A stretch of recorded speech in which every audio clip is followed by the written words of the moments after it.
Hello car lovers, driving the 2023 Nissan Z Performance. Yes, on this channel we get these cars. First, an overview. The 2023 Nissan Z is Nissan's sports car. The engine is a 3-liter V6 twin-turbo that produces 400 horsepower and 350 pounds of torque from 1600 to 5600 RPM. These small diameter turbochargers spool up fast, delivering sharp response. We get the 6-speed manual, which is a joy to use, and it has launch control, just like the 9-speed automatic, and rev match, part of the performance model, though that should be standard. This Z feels familiar, yet the suspension is surprisingly compliant. It's obviously been reworked. Performance also comes with the mechanical limited slip differential, bigger brakes, and 19-inch raised wheels with Bridgestone Potenza rubber. Performance also adds Bose sound system and dual performance exhaust, though the sound of this exhaust is a bit disappointing. Z starts at $54,000, Performance goes for $65,000, and Nismo tops out at $79,000. This, of course, does not include taxes. So what to say about this vehicle? I'm going to start with this exterior styling. I like the rounded out styling. I'm a bit of a Superman in terms of styling. This is kind of like the opposite. It's those kind of like straight Japanese lines, which are fine. I'm fine with that. It looks good on the outside. It certainly has a sense of proportion, especially when you're looking at the fast back drop off. It looks very proportionate. Small trunk, big wheels, what we expect. And that's what I have to say about the exterior. Very good Nissan. On the interior now, well, it's a very functional, I'm feeling about $50,000 in this interior. It's very good. It's not the end of the world. None of these cars really are at this price. And that's what I have to say about that. Nice digital dash, nice infotainment, decent steering wheel. It isn't an M steering wheel, but it's nice leather. It takes itself well in hand.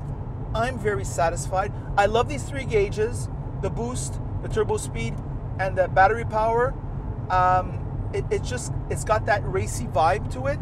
This seating position is excellent. These seats are great. I think you can do an hour in them, and yet they're very bolstered. Very actually high-level seat design on the part of Nissan on that level.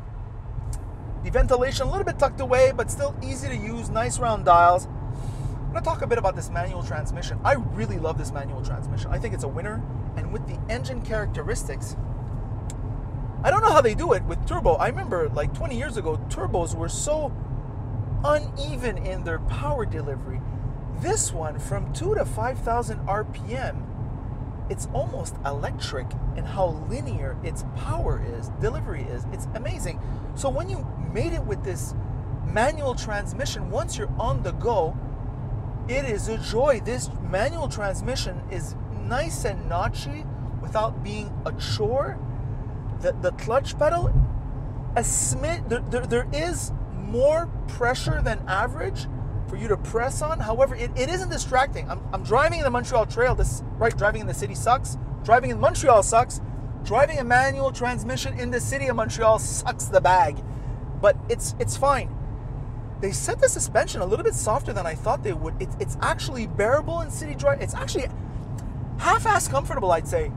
So Nissan going full GT with this vehicle. It's got to be comfortable, they said. And it is. It really is. You do give up on the precision pin drop handling, though it's still very good handling. It corners relatively flat. I'm liking this. This is a very nice compromise. This is a very nice compromise. So very good on that level. This is a surprisingly well-rounded package. I've been driving this car now for over an hour. I'm really enjoying it. I don't want to get out. I love it. And this could be almost, if you don't mind the racket on the highway, it could almost be a daily driver. I mean, it's that easy to use if you want, but not. It doesn't feel like a cookie cutter car. It doesn't feel like a Honda Civic or a Nissan Altima. It feels like a sports car.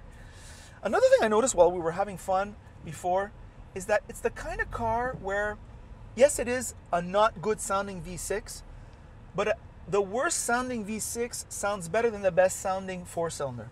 All right? So that is something you have to think about. The sound is engaging.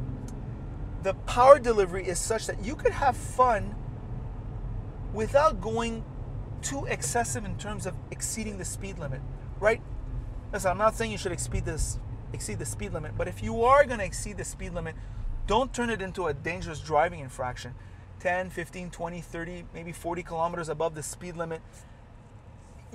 In this such a high performance car with such high capabilities, you can have fun going a little bit over the speed limit, accelerating briskly to get on the on-ramp, taking a curve a little bit quickly.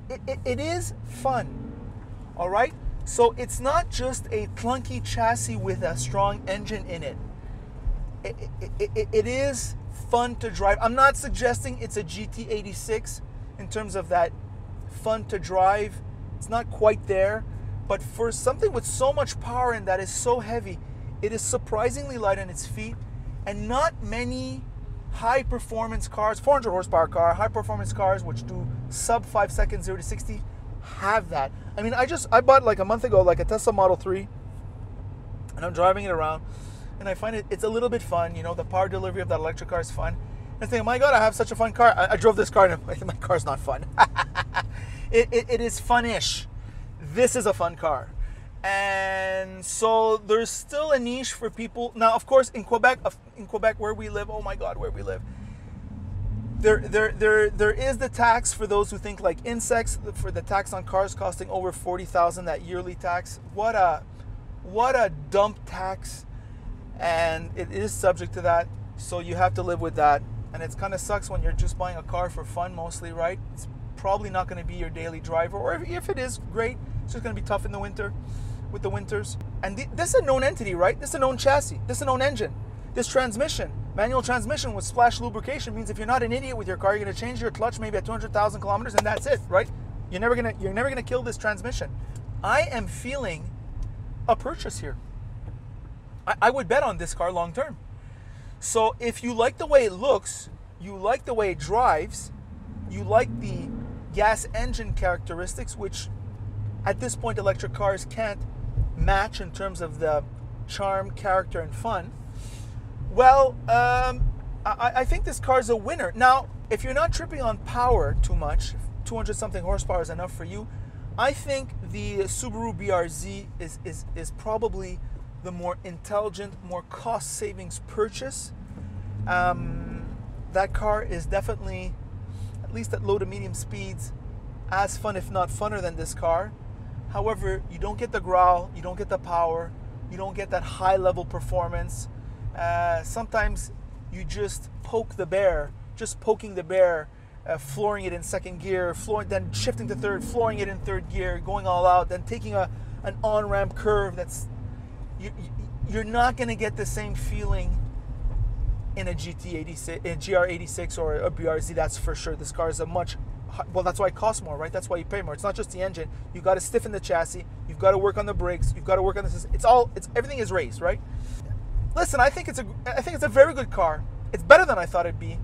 And gosh, Nissan, inching their way up. I keep saying it in my videos. I don't know what happened to that company. They fired that guy, and things just started getting better. I don't know why. And that's all I have to say about this Nissan Z. So by the way, if you like this video, like it. If you don't like it, don't like it. And if you really like it, well then of course you should subscribe, and that is it.